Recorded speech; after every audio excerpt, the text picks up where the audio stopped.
सल्ले अला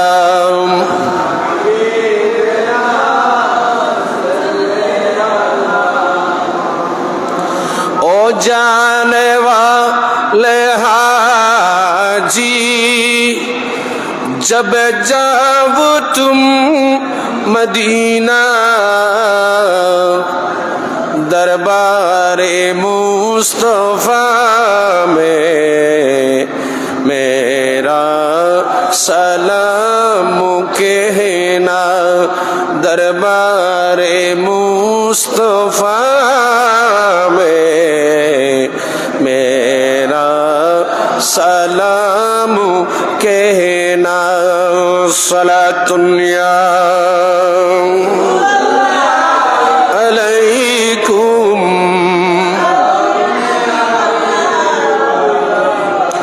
मौत हयात मेरी दोनों तेरे लिए दोनों तेरे लिए जब मौत मेरी आए जब मौत मेरी आए तू हो सामने मदीना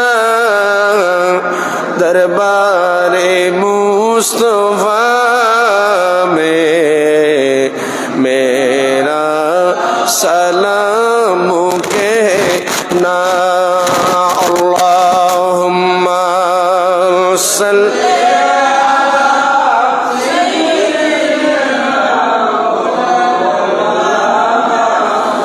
मुहम्मद वाली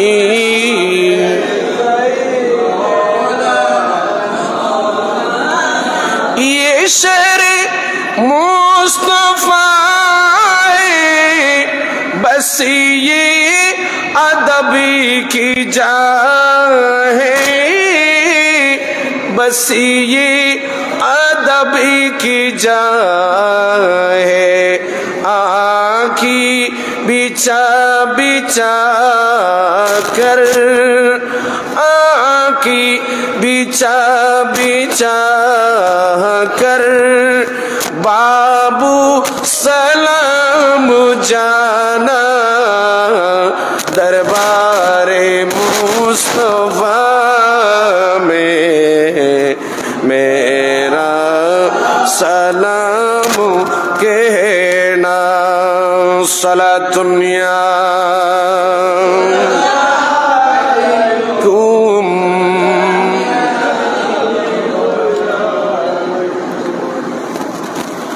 হাদিসে পাক খুললে আমরা যেভাবে আল্লাহর গরহানায়ে কাবা বাইতুল্লাহ শরীফের ফজিলত দেখতে পাই ঠিক একইভাবে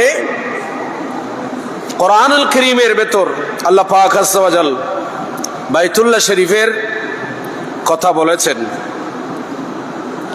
বাইতুল্লাহ শরীফ এটা পৃথিবীর প্রথম ঘর, প্রথম কিবলা এবং পৃথিবীর নাভি বটে। এটা আল্লাহর গরহানায়ে কাবা যখন হযরত সাইয়েদনা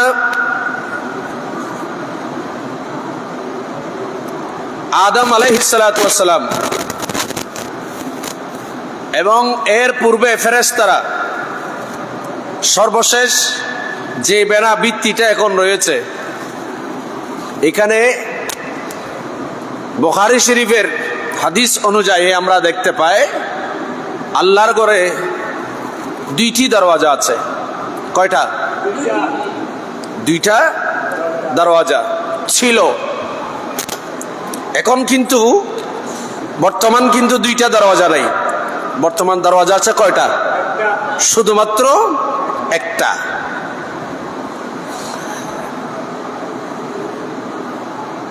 বর্তমান যে দরওয়াজাটা আছে সেই দরওয়াজার বিপরীতে একেবারে একই কোণায় যেটাকে বলা হয় রুকনে ইয়ামানি, যে রুকনে ইয়ামানিতে 70 জন ফেরেশতা সব সময় 70 জন ফেরেশতা রুকনি ইয়ামানিতে থাকে। বান্দা যেই দোয়া করেন রুকনি ইয়ামানি ধরে, এই দোয়ার মধ্যে ফেরেশতারা আমিন বলতে থাকেন। সেই গড় সেই রুকনি ইয়ামানির উপরে আপনারা যখন কাবার গিলাফ যখন পরিবর্তন করে, গত বছর কাবার গিলাফ যখন পরিবর্তন করা হচ্ছিল তখন সেখানে ছিলাম। আল্লাহ পাক সেখানে দেখার সুযোগ করেছেন। রুকনি ইয়ামানিতে এইদিকে দেখবেন বর্তমান যে আল্লাহর ঘর খানায়ে কাবা যে দরওয়াজা যেটা আছে সেটার বিপরীতে সোজাসুজি আরেকটি দরওয়াজা ছিল। সেই দরওয়াজাটা এখন বন্ধ করে দেওয়া হয়েছে। সেই দরওয়াজাটা কি করা হয়েছে? বন্ধ করে দেওয়া হয়েছে। আল্লাহর ঘর খানায়ে কাবা বাইতুল্লাহ শরীফ, এটার ফজিলত এত বেশি, কোন অসুস্থ পাখি যদি আল্লাহর ঘরের উপর দিয়ে চলে যায়, সাথে সাথে সেই অসুস্থ পাখিটাও ভালো হয়ে যায়। আল্লাহর ঘর খানায়ে কাবায় যদি কোন হিংস্র পশু ঢুকিয়ে দেওয়া হয়, বাঘ বলেন, সিংহ বলেন, এই জাতীয় হিংস্র পশু যদি ঢুকিয়ে দেওয়া হয়, কোন বান্দা কোন বান্দানিকে আক্রমণ করবে না। কেন? এইরকম আক্রমণ হওয়া থেকে আল্লাহ কুদরতের হাতে বান্দাদেরকে হেফাজতের নিশ্চয়তা দিয়েছেন। আমার আল্লাহ বলেন, ওয়ামান দাখালাহু কানা আমিনা। যারা আল্লাহর ঘরে প্রবেশ করবে, আল্লাহর ঘরে যারা প্রবেশ করেছে বা করবে, তাদেরকে আমার আল্লাহ কুদরতের পক্ষ থেকে তাদের যে নিরাপত্তার ব্যবস্থা আল্লাহ পাক নিজের কুদরতের ব্যবস্থাপনায় করেছেন, সেটার উজ্জ্বল প্রমাণ। এবং এই আয়াতের উজ্জ্বল প্রমাণ দলিল হচ্ছে আসহাবে ফিলের ঘটনা, অর্থাৎ সূরা ফিল, যেটা আমরা সচরাচর প্রায় আমরা নামাজে বা তেলাওয়াত করে থাকি। এই আসহাবে ফিল যখন রাসূল আরবি সাল্লাল্লাহু তাআলা আলাইহি ওয়াসাল্লাম পৃথিবীতে আসেন নাই, এই ঘটনাটা ঘটেছে আবাবিল পাখি আল্লাহ পাক যে জান্নাত থেকে পাঠিয়েছে, এই আবাবিল পাখি তাদের ঠোঁটের মধ্যে একটা পাথর, দুই পাখার মধ্যে বা পায়ের মধ্যে দুইটা, এক একজন আবাবিল পাখিকে আল্লাহ পাক তিনটা পাথর দিয়ে জান্নাত থেকে পাঠিয়েছেন আসহাবে ফিল, আব্রাহা বাদশার হস্তি বাহিনী, তার বাহিনীদেরকে ধ্বংস করার জন্য। পাখি দিয়ে, ছোট পাথর দিয়ে কি হাতি মারা যায়? বলেন না। যেটা আমাদের দ্বারা অসম্ভব, এটা আমার আল্লাহ পাকের দ্বারা, যেটা আমাদের দ্বারা সম্ভব না, সেটা আমার মওলার কুদরতের ব্যবস্থাপনায় সম্ভব। এই আসহাবে ফিলের ঘটনাটা ঘটেছে কোথায়? আপনারা যারা হজে গিয়েছেন, আল্লাহ পাক আপনাদেরকে জীবনে একবার হলো যাবার তৌফিক দান করুন। আপনারা দেখবেন জামারাত, এটা মিনার অংশে পড়েছে। পাথর, শয়তানকে পাথর নিক্ষেপ করা, এটা কোথাকার অংশ? মিনার অংশ। যখন হাজী সাহেবরা মিনা থেকে, প্রথমে মিনায় থাকবে,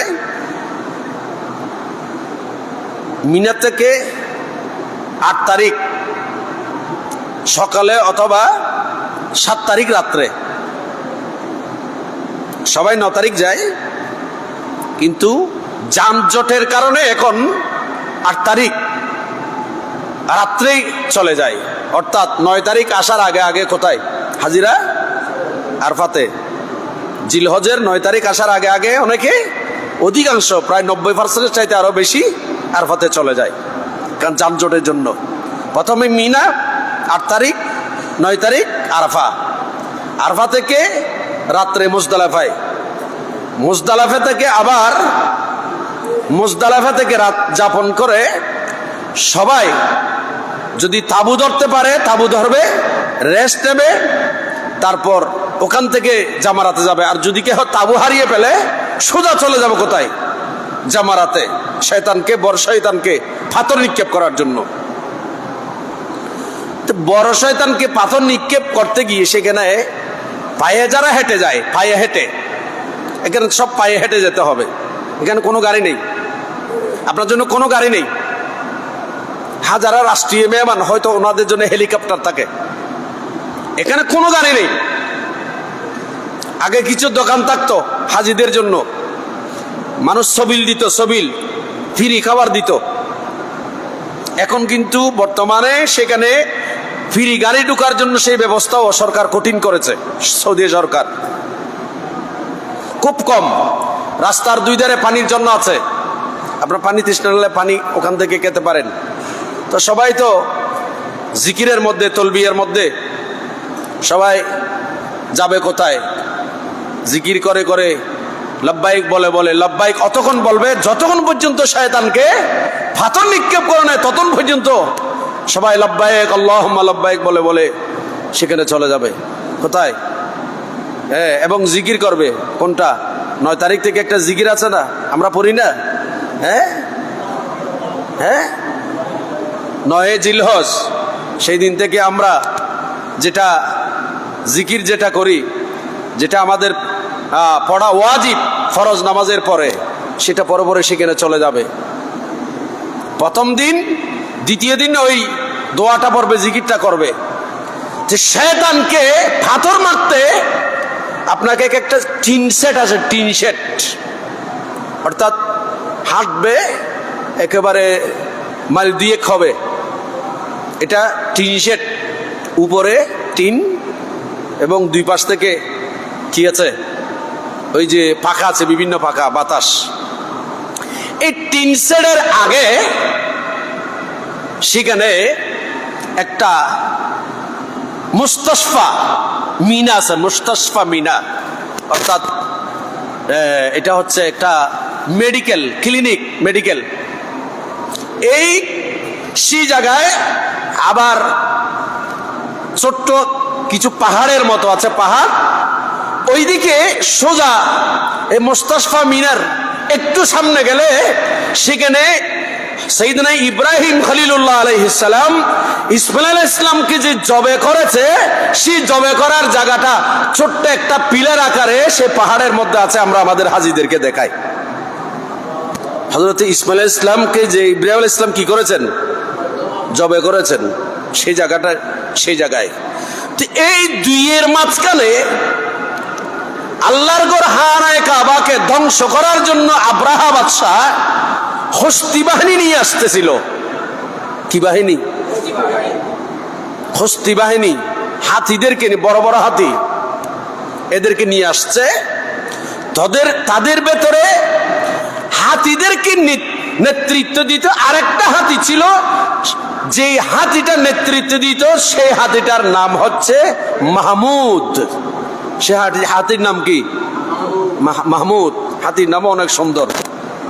সে হাতিটা আসতেছে অন্যদেরকে সাথে নিয়ে এই জায়গায়, ওই টিন শেডের একটু আগে, ওখানে যখন আসছে তখন আমার আল্লাহ পাক আজ্জা ওয়া জাল পাঠিয়ে দিলেন ওয়ারসালা আলাইহিম তায়রান আবাবিল, আবাবিল পাখিকে আল্লাহ পাক ওই পাথরগুলা দিয়ে আল্লাহ পাকের কুদরতের সেনাবাহিনী সেখানে পাঠিয়ে দিলেন।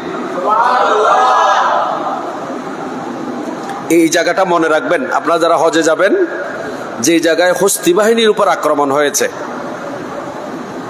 যে জায়গায়, এই জায়গায় যখন আব্রাহা বাদশার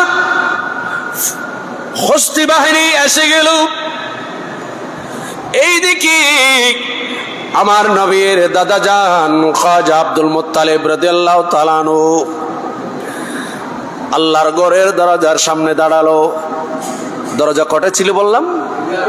দুইটা, এখন এটা একটা বন্ধ। দরজার সামনে দাঁড়িয়ে চাবি আমার নবীর দাদা জান খাজা আব্দুল মুত্তালিবের কাছে ছিল।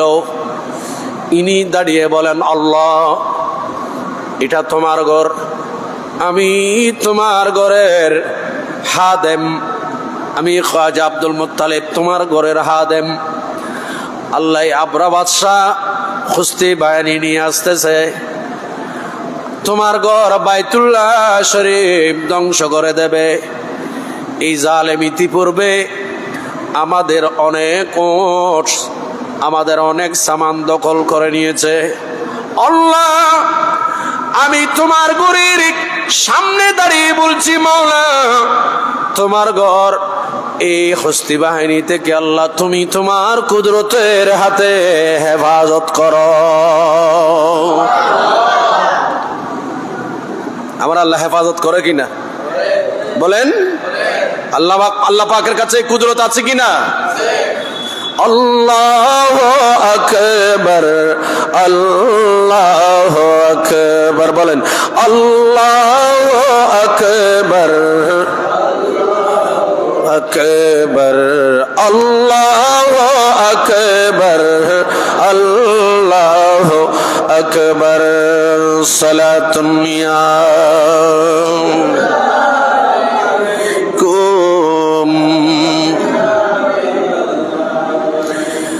আমার আল্লাহ হযরতে খাজা আব্দুল মুত্তালিব যখন আল্লাহর ঘরের দরজার সামনে গিয়ে ডাক দিয়ে বলেন, আল্লাহ, আল্লাহ তোমার ঘরের দায়িত্ব, আল্লাহ তুমি তোমার কুদরতের হাতে হেফাজত করো।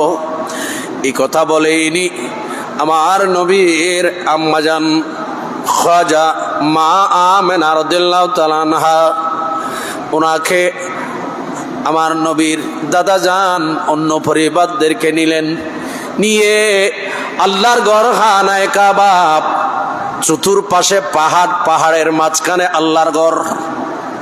চতুর্পাশে কি পাহাড়? এখনো দেখবেন, এখনো গেলে আপনি সেখানে দেখবেন পাহাড় তিন পাশে, এখন তিন পাশে ঘেরাও করে রেখেছে পাহাড়।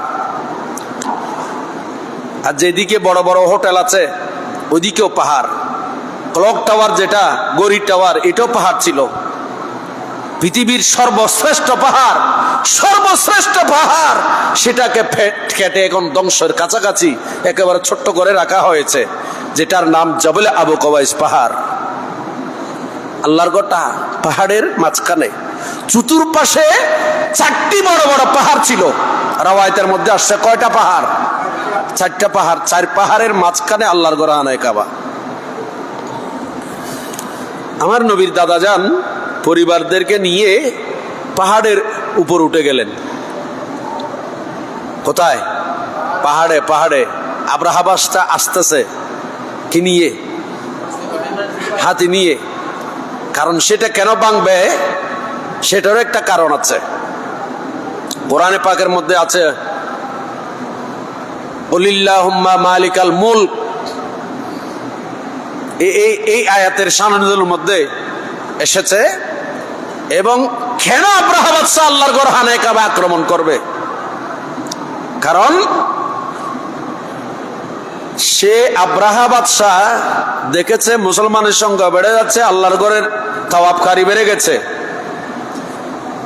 তখন সে চিন্তা করেছে মুসলমান যেভাবে ইবাদত করতেছে তাদের ঘরে আমরা একটা সেরকম ইবাদতগাহ বানাবো। এই ইবাদতগাহর মধ্যে পৃথিবীর সমস্ত ইহুদি খ্রিস্টান যারা আছে সবাই আসবে। তখন সে একটা সেখানে সানা ইবাদতের জন্য একটা ঘর বানালেন। কি বানালেন? ঘর বানালেন। সে যখন ইবাদতের জন্য সেই আব্রাহা সে ঘরটা বানালো, তখন সেই ঘরের মধ্যে একজন দুষ্কৃতকারী, দেখেন মুসলমানদের মধ্যে ইহুদিদের মধ্যে যুদ্ধ কেমনে হয়। তখন একজন দুষ্কৃতকারী সেখানে ওই তাদের ইবাদতগাহ সানা যেটা সেখানে গিয়ে পায়খানা প্রস্রাব করে দিল গোপনে রাত্রে। নাউজুবিল্লাহ বলেন। আমরা অন্য ধর্মের যেখানে ইবাদত করা হয় সেখানে কি আমরা আক্রমণ করতে পারবো? সেখানে কি আমরা মলমূত্র ত্যাগ করতে পারবো? যে আপনি সেখানে করেন সে এসে আপনার এখানে করবে, একটা অশান্তি সৃষ্টি হবে। এটা আমাদের মুসলমানদের, আমাদের রসুলের এবং আল্লাহর রসুলের বিধানে কোথাও এরকম যে অন্যায় করবে তার কোনো দৃষ্টান্ত নজির নাই। দেখা গেছে সেই যে সানা নামক এই যে একটা ইবাদতগাহ হুবহু আল্লাহর ঘরের আদলে, আল্লাহর ঘরের বর্তমান কাবার আদলে। তখন একজন দুষ্কৃতকারী সেখানে যখন পায়খানা প্রস্রাব করে দিল, এখন আব্রাহা বাদশাহ সেটা দেখেছেন, সেটা দেখে তার কি ভালো লাগবে না খারাপ লাগবে? এখন সে চিন্তা করতে নিশ্চয়ই এই কাজটা মুসলমান করেছে। নাউজুবিল্লাহ বলেন, আর একটু জোরে বলেন। নিশ্চয়ই কাজটা কে করেছে? মুসলমানরা করেছে। সে এখন প্রতিজ্ঞা করলো সেই মুসলমানদের কাবায়, আমাদের বাইতুল্লাহ শরীফের মধ্যে সে হামলা করবে। একটু বড় করে বলেন না নাউজুবিল্লাহ। তখন সেই এই চক্র মধ্যে পড়ে সে আল্লাহর ঘরে হানায় কাবায় আক্রমণ করার জন্য এই মিনার 3 শেডের আগে মুস্তাসফা মিনার সামনে ইব্রাহিম খলিলুল্লাহ ইসমাইল জবিহুল্লাহকে যেখানে জবে করেছেন এই জায়গা যখন হস্তি বাহিনী নিয়ে আসছে, তখন এদিকে আমার নবীকে নিয়ে রসুল পাকের পরিবার সহ খাজা আব্দুল মুত্তালিব পাহাড়ের উপরে উঠে গেলেন। পাহাড় থেকে আল্লাহর ঘর দেখা যাচ্ছে। তিনি বলতেছেন, আল্লাহ তোমার ঘরকে তুমি হেফাজত করো, চাবি আমার কাছে আছে। এই আব্রাহা জালেম, সে বাদশা জালেম আমাদের হাজার হাজার ওট নিয়ে গেছে ইতিপূর্বে, সে এখন আল্লাহ তোমার ঘরের বাইতুল্লাহ হামলা করার জন্য আসছে। ইনি এইভাবে আল্লাহর ঘরকে সামনে নিয়ে দোয়া করছে পাহাড়ের উপর উঠে। তখন আমার রসুলের আব্বাজান পৃথিবীতে নাই, আমার নবীর আব্বাজান দুনিয়া থেকে চলে গিয়েছে। খাজা মা আমেনা রাদিয়াল্লাহু তাআলা আনহার পেট মোবারকের মধ্যে আমার রসুল আমানত।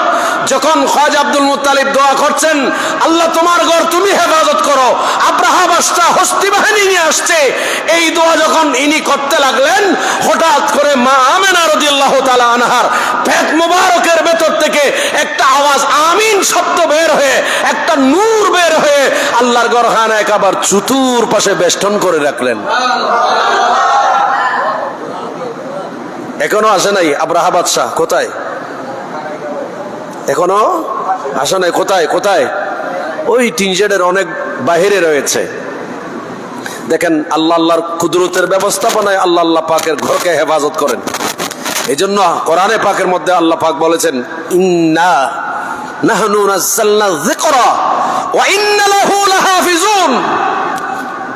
আল্লাহ বলেন, আমি যা নাজিল করেছি আমার কুদরতের ব্যবস্থাপনায় আমি তা এগুলাকে হেফাজতকারী। সুবহানাল্লাহ। সালাতুন ইয়া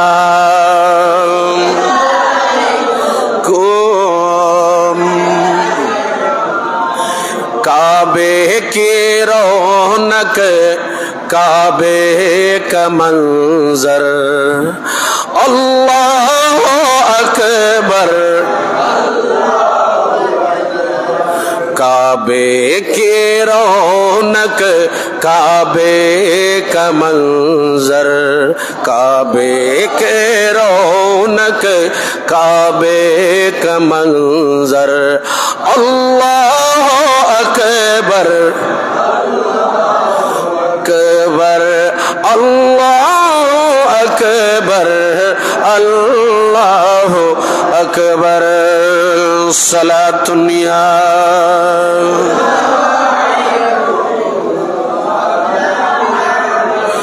देखो को देखो जाओ बराबर, अल्लाह अकबर, अल्लाह अकबर, अल्लाह अकबर। মুরসালাতুন ইয়াকুম।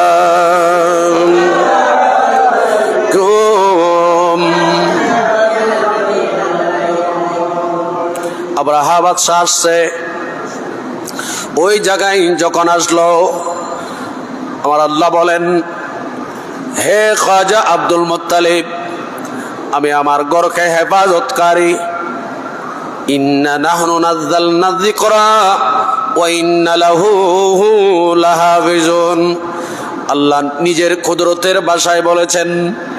এবার আমার আল্লাহ পাক আযজা ওয়াজাল ওয়া আরসালা আলাইহিম, সুবহানাল্লাহ বলেন, আরো জোরে বলেন, ওয়া আরসালা আলাইহিম। আমার আল্লাহ নাজিল করলেন, পাঠালেন, এরসাল করলেন, দূত প্রেরণ করলেন ওই আবরাহা বাদশার হস্তি বাহিনীর উপর। তায়রান, পাখি, আবাবিল, যে পাখিটার নাম হচ্ছে আবাবিল পাখি। কি পাখি? এখন যারা হাজী সাহেব যায়, আমাদের দেশে আমি চোখে দেখে নাই এই পাখি, হয়তো কোথাও লুকে থাকতে পারে, কিন্তু এই পাখি আপনি দেখতে পাবেন আল্লাহর ঘর হানায়ে কাবার মধ্যে প্রতিদিন ঘোরাফেরা করে। বিশেষ করে আপনার চোখে পড়বে, আপনি যখন রাতের বেলা যখন তাহাজ্জুদ নামাজে যাবেন, তাহাজ্জুদের নামাজে যখন যাবেন, তখন আবাবিল পাখি আপনি স্পষ্ট দেখতে পাবেন।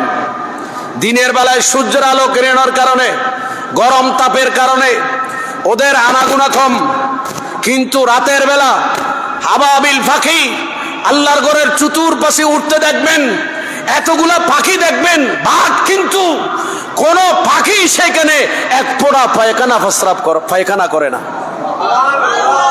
পাখি আছে লক্ষ লক্ষ কবুতর, লক্ষ লক্ষ কবুতর। সেই কবুতর গুলাকে মানুষ খাবার দেয়, কি দেয়? আমরাও দিই। অনেক সময় আমরা দেশ থেকে নিয়ে যাই ওই যে গম এবং দান, কবুতর যা খায় আর কি, এগুলা। অনেক আল্লাহর বান্দা আছে এখান থেকে যে মনে মনে গম নিয়ে যায়, দান নিয়ে যায়, ওদিকে ওখানেও পাওয়া যায়। ওখানে একটু হয়তো সৌদি রিয়াল দিয়ে কিনতে হয়। ওখানে অনেক নাইজেরিয়ান বা বিভিন্ন দেশের ফকির মিসকিন যারা আছে, এরা এখানে গম এবং ইয়াগুলা বিক্রি করে এই পাখিদেরকে খাওয়ানোর জন্য। শুধু মানুষকে না, এটা আল্লাহর ঘরের বৈশিষ্ট্য। এখানে কেহ উপবাস থাকবে না, আল্লাহ পাক সবাইকে খাওয়াবে। সেখানে কেন, এখানে কি কেহ উপবাস আছে? আমাদের দেশে কোনো পশু পাখি উপবাস আছে? রিজিক কে দেয়? বড় করে বলেন, কে দেয়? আমাদের রিজিক দাতা কে? তাওয়াক্কুল থাকতে হবে। আমার আল্লাহ নাজিল করলেন কি? আবাবিল পাখি। তাফসীরের কিতাবে এসেছে তায়রান আবাবিল, এই আবাবিল পাখি তাদের ঠোঁটের মধ্যে আমার আল্লাহ একটা অস্ত্র দিলেন। কি দিলেন? অস্ত্র দিলেন, যেটা বর্তমানে এখন বিশ্বের মানুষ, বিভিন্ন শক্তিধর দেশ, যদিও বা আমরা শুনতে পাচ্ছি বিভিন্ন অস্ত্রের নাম আছে না, বিভিন্ন অস্ত্রের নাম, আধুনিক যন্ত্রের নাম। আমার আল্লাহ বলেন, এই পৃথিবীর মানুষ, এই যন্ত্রগুলো আধুনিক তোমাদের জন্য হতে পারে, কিন্তু আমি আল্লাহর জন্য আমার কুদরতের ব্যবস্থাপনায় আমার যে আধুনিক, তোমাদের যত আধুনিক অস্ত্র হোক না কেন, সমস্ত আধুনিক যন্ত্রগুলার, অস্ত্রগুলার, বোমাগুলার সবচাইতে কোটি গুণ বেশি শক্তিশালী আমি আল্লাহর কুদরতের অস্ত্র। আমি আল্লাহ যা আবাবিল পাখির ঠোঁটের মধ্যে দিয়েছি, এটা হচ্ছে সবচাইতে বড় বোমা, বড় কুদরতের অস্ত্র। নাম লেখা আছে তাফসীরের কিতাবে, আছে এই ছোট্ট, এই যে মসুরের ডাল অথবা সরিষা রায় বরাবর, সেখানে নাম লেখা আছে, এই আবাবিল ঠোঁটে যে পাথর আছে, নাম লেখা আছে কোন হস্তি কোন হাতির উপর ফেলবে, কোন সৈন্যের উপর ফেলবে, এখানে লেখা আছে। ভুলে একটা অন্যটার উপর ফেলা যাবে না। এমন ভাবে আল্লাহ পাকের কুদরতের ব্যবস্থা করলেন, আবরাহা বাদশার হস্তি বাহিনী যে হাতিদেরকে নেতৃত্ব দিচ্ছে, সে হাতির নাম মাহমুদ। সে মাহমুদ হাতিকে নেতৃত্ব দেওয়ার দায়িত্ব দেওয়া হলো। এই জায়গায় যখন আসছে, হস্তি বাহিনী সমস্ত হাতিগুলা বসে গেছে। মাহমুদ হাতি বসে গেছে কোথায়? ওই মিনাই, যে টিন শেডের আগের কথা বললাম, ওয়াদি মিনা, মুস্তাশফা মিনা, সেখানে মাহমুদ হাতি বসে গেল। মাহমুদ হাতি যখন বসে গেছে, নেতা যখন বসে গেছে, আর অন্য হাতিগুলো কি বলেন না, অন্য হাতিগুলো বসে গেছে। এত মার দে হাতিগুলো উঠে না, এত মার দে হাতিগুলা উঠে না। মাহমুদ হাতি এরা বুঝতে পেরেছে আবাবিল বাকি আসছে, এক একটা পেললে সব ধ্বংস হয়ে যাবে। মাহমুদ হাতিকে আব্রাহা বাদশার শূন্য আব্রাহা বাদশাহ এত চেষ্টা করেছে, তাকে এত মার দিয়েছে, এত প্রহার করেছে, রক্তে রঞ্জিত। মাহমুদ হাতি সামনের দিকে যায় না, মাহমুদ হাতি নিচের দিকে আছে, বলে আমি উঠবো না, এখান থেকে উঠলে আব্রাহা তুমি শুধু ধ্বংস হবে না, আমরা সবাই ধ্বংস হয়ে যাব। আল্লাহর কুদরতের অস্ত্র দিয়ে আল্লাহ আবাবিল পাখি পাঠিয়ে দিয়েছে। একটু বড় করে বলুন। সে হস্তি বাহিনী আল্লাহর গড়কে চিনতে পেরেছে। সুবহানাল্লাহ বলেন না। আল্লাহর গড়কে হাতিরাও বলে না, হাতিরাও, বনের পশুও, বনের পাখিও আল্লাহর গড়কে চিনে, কিন্তু আমরা চিনি না। আমরা চিনি না। বলে হুজুর কেমনে? এখন আমরা অনেক মুসলমানের ছেলে আছি, মুসলমান আছি, দাবি করি প্রস্রাব করার সময় আল্লাহর ঘর সামনে নিয়ে, পশ্চিমকে সামনে নিয়ে প্রস্রাব করি। এই কথা বলেন, চিনতে পেরেছে? চিনেছি। হাদিসে পাকে আসছে, মুসলিম শরীফের হাদিস, আমার নবীর একজন সাহাবী বাইতুল্লাহ কাবার দিকে থুতু নিক্ষেপ করলো। কি আপনাদের কষ্ট হয়? প্লিজ কথা বলবেন না। আমি গত জুমায় বলেছি কথা বলবেন না। আমি কথা বললে কিন্তু আমি জায়গা কি করে দেব, চেঞ্জ করে দেব। আমরা আপনাদের জন্য খুব স্টাডি করে আসি। জুমার দিন একটা দিনের তকরির করার জন্য কমপক্ষে 2 দিন, কমপক্ষে 2 দিন, পুরো সপ্তাহ তো থাকে। আপনারা তো মনে করেন যে মসজিদে যাব, চলে আসবো, 2 রাকাত নামাজ পড়াই। আপনারা মনে করছেন যে হুজুরকে ঠকাইছেন। আপনি নিজেকে ঠকাইছেন যে আপনি নিজে জানেন না। নিজের হায়াতকে ঠকাইছেন। দুনিয়ার চাকরি নকরির জন্য কত লেখাপড়া করেছেন, যুদ্ধ করেছেন একটা ভালো চাকরির জন্য। তো জান্নাতের মধ্যে এরকম শ্রেণী বিন্যাস আছে। তো দুনিয়ার একটা ফার্স্ট ক্লাসের চাকরির জন্য রাত দিন ঘুমান নাই, খান নাই, কত কষ্ট করেছেন, কত কোচিং সেন্টারে গিয়েছেন, কত টিচার ধরেছেন, কত বিদ্যালয় মহাবিদ্যালয়ে লেখাপড়া করেছেন। জান্নাতের মধ্যে এরকম শ্রেণী বিন্যাস আছে। জান্নাতুল ফেরদৌসে যাওয়ার জন্য একটু কষ্ট করতে হয়, হবে না? তো মসজিদ আছে, আমরা আল্লাহর ঘর চিনি না, আল্লাহর ঘরের আদব আমাদের কাছে নাই। যদি থাকতো তাহলে মুসলমানের ছেলে কিভাবে কিবলামুখী হয়ে প্রস্রাব করতে বসে? কষ্ট লাগে। এরকম আমি অনেক বিভিন্ন জায়গায় মাহফিলে যাচ্ছি, বিভিন্ন সময় দেখেছি। এবং বিভিন্ন রিক্সাওয়ালা গরিব মানুষ, সে লেখাপড়া করে নাই, আল্লাহর ঘরের তাজিম জানে না, হয়তো জানে না বিদায় করে, কিন্তু জানার পরও যদি কেউ করে তাহলে তার খবর আছে, তার ইমানের খতরা আছে। যদি না জানে তাহলে আল্লাহ মাফ করবেন। যদি জেনে শুনে হয়, নবী বলেছেন, আবু দাউদ শরীফের হাদিস, বুখারী, মুসলিম, তিরমিজি, আবু দাউদ সিয়াসিতার প্রায় হাদিসের মধ্যে আছে, প্রায় হাদিসের মধ্যে কিতাবুত তাহারাত, ওই যে বাইতুল হোলা, অর্থাৎ পায়খানা প্রস্রাবে আপনি গোসলখানায় পায়খানা প্রস্রাব কিভাবে সারবেন চ্যাপ্টারে আমার নবী বলেছেন। আমার নবী এমন কোন বিষয় নাই যে বিষয়ে উম্মতদেরকে শিক্ষা দেয় নাই। আমার নবী বলেন, লা তাস্তাকবিলুল কিবলা ওয়ালা তাস্তাদবিরুহা। ও আমার উম্মত, তোমরা পায়খানা প্রস্রাবের হাজতের সময় কিবলাকে সামনে নিয়েও বসবা না, আবার কিবলাটাকে পিছ দিয়েও বসবা না। তার মানে কিবলার দিকে মুখ করে পায়খানা প্রস্রাব করা যাবে না, আবার কিবলাকে পিছ দিয়েও পায়খানা প্রস্রাব হাজত করা যাবে। নবী নিষেধ করে দিয়েছেন।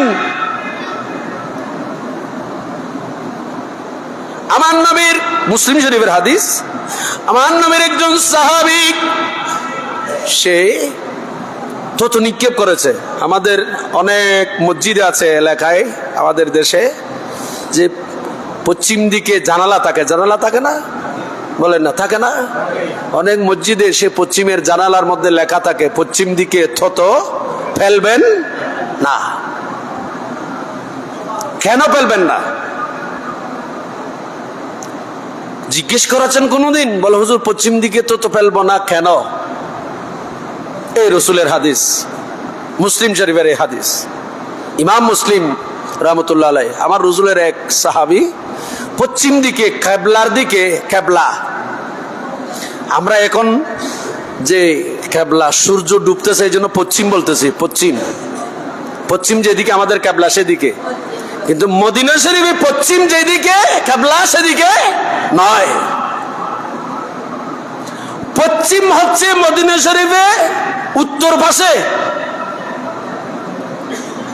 সূর্য ডুবিত হয়, মনে করেন এই কিবলা মদিনা শরীফে, এই কিবলা এদিকে, ওই পাশে হচ্ছে যে কি উত্তর, উত্তর পাশে সূর্য ডুবিত হয়। আমাদের পশ্চিম যেই দিকে আলহামদুলিল্লাহ কিবলা পড়েছে সেই দিকে, সুবহানাল্লাহ বলেন না, কিবলা পড়েছে সেই দিকে। এই সাহাবী পশ্চিম দিকে কি ফেললেন? কিবলার দিকে কি ফেললেন? থুতু ফেললেন। কিছু সাহাবী দেখলো আমার রসুলও সেটাকে অনুভব করেছেন, আমার রসুল সেটা, আমার রসুলের দৃষ্টিগোচর, আমার রসুলের কাছে সেটা স্পর্শ হয়েছে। সাহাবীকে ডাকলেন, এদিকে আসো, বসালেন। বসাই আবার রসুল এই সাহাবীকে বললেন, আমি রসুল, আমি নবী সাহেবে শরীয়ত, তোমাদের জন্য ইসলাম, দিন, ধর্ম, শরীয়ত, কাবা, কিবলা, কিতাবুল্লাহ সবকিছু আমি নবী এনে দিয়েছি। সাহাবী, তুমি কিবলার দিকে থুতু নিক্ষেপ করেছো। হুজুর আমার গলতি হয়ে গেছে হুজুর। আমার নবী বলেন, এই অন্য সাহাবীরা শুনো, আমি নবী এই সাহাবীর জন্য যতদিন সে বেঁচে আছে ততদিন তার জন্য আমি নবী হারাম করে দিলাম। দেখেন, আমার রসুলের কাছে এখতিয়ার আছে। আমার নবী সমস্ত সাহাবীদেরকে ডেকে এই সাহাবীর ব্যাপারে বলে দিলেন, যিনি কিবলার দিকে থুতু নিক্ষেপ করেছে তাকে বললেন, আমি নবী তোমাকে নিষেধ করছি, এই সাহাবী তোমরা সবাই সাক্ষী থাকো, তুমি যতদিন বেঁচে আছো ততদিন তোমার পেছনে কেহ নামাজ পড়া জায়েজ হবে না।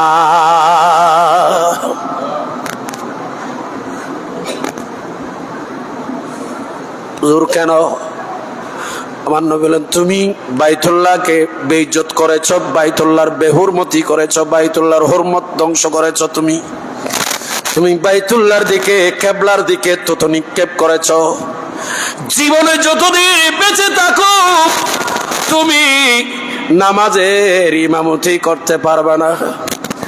আমার নবী এই সাহাবীকে যতদিন বেঁচে থাকে ততদিনের জন্য তার ইমামতি ক্যান্সেল করে দিয়েছে। তোমার পেছনে আমার কোনো উম্মত সাহাবী নামাজ পড়া জায়েজ হবে না, কারণ তুমি কিবলার দিকে তত নিক্ষেপ করেছ। এই কারণে আমি নবী তোমাকে এই শাস্তি তোমাকে তোমার ইন্তেকালের পূর্ব পর্যন্ত আমি নবী দিয়ে দিলাম। বুঝে নেন, একজন সাহাবী তত নিক্ষেপ করেছে কিবলার দিকে, তার জন্য যদি আজীবনের জন্য ইমামতি যদি ক্যান্সেল হয়ে যায়, তার পেছনে নামাজ পড়া যদি সহি না হয়, তার পেছনে নামাজ পড়া ইক্তেদা করা যদি শুদ্ধ না হয়, বর্তমান আমরা মুসলমানের ছেলে, আমরা কিভাবে কেমনে কিবলার দিকে কাবার দিকে তত পেলা যাবে না, পায়খানা প্রস্রাব কেমনে করছো, কিভাবে প্রস্রাব করার জন্য কিবলার দিকে তুমি মুখ হয়ে দাঁড়িয়েছো? একটু চিৎকার দিয়ে বলুন না নাউজুবিল্লাহ।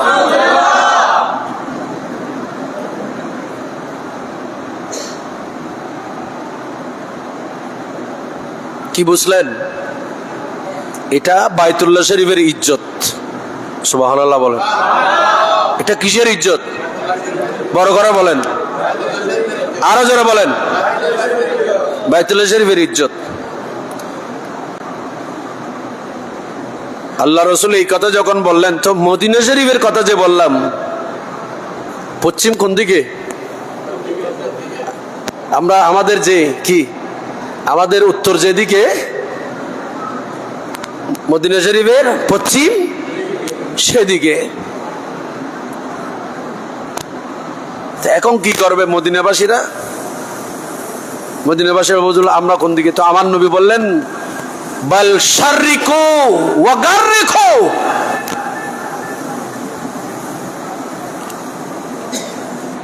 নবী বলেন কিবলাকে সামনে নিয়ে পায়খানা প্রস্রাব করতে বসা যাবে না। এই জন্য আমার রাসূল প্রতিটা বিষয়ে আমাদেরকে শিক্ষা দিয়েছেন। এই জন্য আমরা মুসলমান, আমাদেরকে সবসময় চিন্তা করতে হবে, সবসময় চিন্তা করতে হবে। আপনি হাঁটার সময় তুতু ফেলতেছেন, কি ফেলতেছেন?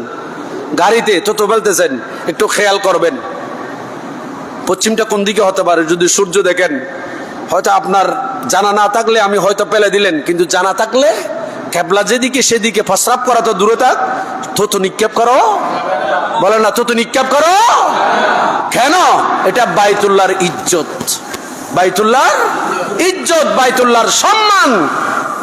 ওই যে আব্রাহা বাদশাহ, সে হস্তি বাহিনী নিয়ে আসছে, আসার পর সেখানে মাহমুদ হাতি বসে গেল, আর সেখান থেকে মাহমুদ হাতি উঠে নাই, আল্লাহর ঘরের দিকে যায় নাই। তাহলে বোঝা যাচ্ছে আল্লাহর ঘরের ইজ্জত যে একটা হস্তি হাতি, হাতি বাহিনী যারা আছে তারা হাতিও আল্লাহর ঘরকে চিনে, কিন্তু আমরা মানুষ হয়ে, আশরাফুল মখলুকাত হয়ে আমাদের কাছে বাইতুল্লাহর ইজ্জত পরিচয়, এটা আমাদের জন্য সবচাইতে বড় দুঃখজনক ব্যাপার।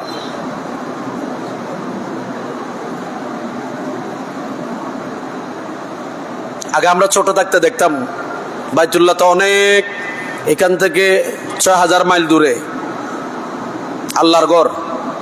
আমরা ছোট থাকতে কোনো মসজিদের পাশ দিয়ে গেলে আমরা ছোট থাকতে দেখেছি, এখন এগুলা নাই, এই আদবগুলো এখন নাই।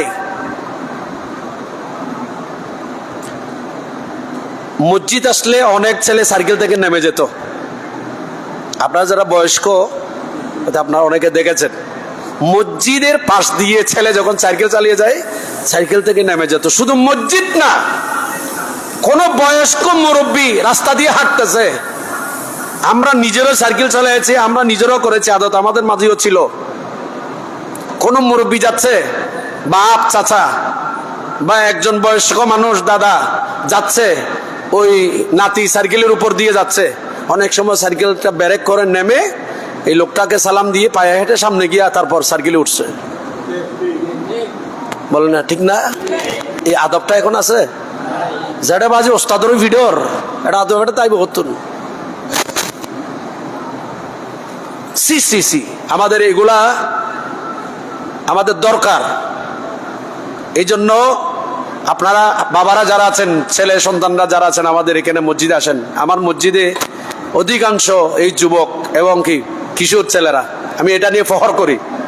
যদিও বা মসজিদত এই দান বাক্স ঠিয়া হম উঠে বোধ কি হদুজুর আশেপাশে মসজিদ অনর কিন্তু আরো বড় বেশি, দেখতে, মানুষও কম নয়, তো ঠিয়া কাহা মুড়ে আহা দে এটা বেয়াগুলো ছাত্র ঈদে। আমার এখানে অধিকাংশ কি ছাত্র, আমরা মসজিদের জন্য একটা পানের জন্য 10টা টাকা বাজেট করতে পারি, কিন্তু শুক্রবার একটা শুক্রবারে যদি কই চা খাইম আর চা বেয়াগুলো না খাওয়াবেন এসো নামাতে খাওয়াবেন না। আপনারা যারা পঞ্চগানা নামাজ পড়েন ইমাম সাহেবের পেছনে, কই ইমাম সাহেব তো আপনাদের থেকে কোনো কিছু চাইতেছেন, অন্তত পক্ষে শুক্রবার জুমার দিন, এক শুক্রবার জুমার দিনের জন্য অন্তত পক্ষে 10টা টাকা ছাত্র যারা আছে ইতার হতে টেয়া হড়বাই তোমরা যা পারো দেবা, 5 টাকা 10 টাকা যেভাবে মসজিদের আল্লাহর ঘরে দেবা, এগুলো উন্নয়নের জন্য কাজের জন্য ব্যয় হয়, তো এগুলো থেকে যাবে। ওয়ালাল আখিরাতু খায়রু ওয়া আবকা, এগুলা আল্লাহর দরবারে থেকে যাবে। কোটি কোটি মিলিয়ন বিলিয়ন 2 হারামের জন্য সৌদি আরবের একটা বাজেট আছে রাষ্ট্রীয়। আমরা জানতে পেরেছি বিভিন্ন আমাদের যে হজ কাফলা, আমাদের মুআল্লিম যারা সৌদি মুআল্লিম, ওনাদের থেকে জিজ্ঞেস করেছি বাইতুল্লাহ এবং মক্কা শরীফ মদিনা শরীফ 2 হারামের বাজেট কি। ওরা বলেন সৌদি আরব পুরো দেশ চালানোর জন্য বাজেট দেয়, কিন্তু এই 2 হারামের জন্য কোনো বাজেট নাই। যত হাজার কোটি পাউন্ড লাগে, রিয়াল ডলার লাগে, যত লাগে তত বাজেট। সুবহানাল্লাহ বলেন, যত লাগে তত বাজেট। আল্লাহ পাক আমাদের সবাইকে বাইতুল্লাহর ইজ্জত সম্মান এবং আল্লাহর ঘরের ইজ্জত সম্মানকে আমাদেরকে রক্ষা করার তৌফিক দান করুন। আমরা এগুলা শিখবো। আমরা পশ্চিম দিকে তত নিক্ষেপ করব না। আমরা পশ্চিম এবং পূর্ব দিক হয়ে পায়খানা প্রস্রাব করার জন্য কোথাও, আমাদের দেশে কোনো পায়খানা প্রস্রাব পূর্ব পশ্চিম নাই, সবগুলো কি উত্তর দক্ষিণ। কিন্তু অনেক সময় পায়খানা প্রস্রাব বাইরেও করতে হয়। আপনি সফরে গিয়েছেন, পায়খানা প্রস্রাব নাই, সেখানে এক জায়গায় আপনি সারতেছেন, সেখানে একটু চিন্তা ভাবনা করবেন কোন দিকে প্রস্রাব পায়খানা করতেছেন। তত নিক্ষেপ করার সময় একটু চিন্তা করবেন আমি কোন দিকে তত নিক্ষেপ করছি। সুতরাং আল্লাহ পাক আমাদের সবাইকে আল্লাহর ঘর বাইতুল্লাহ হারামের ইজ্জত আবরুকে রক্ষা করার এবং আমাদের নিজেদেরকে শুধরানোর তৌফিক দান করুন। আমিন। ওয়া আখিরি দাওয়ানা আলহামদুলিল্লাহ।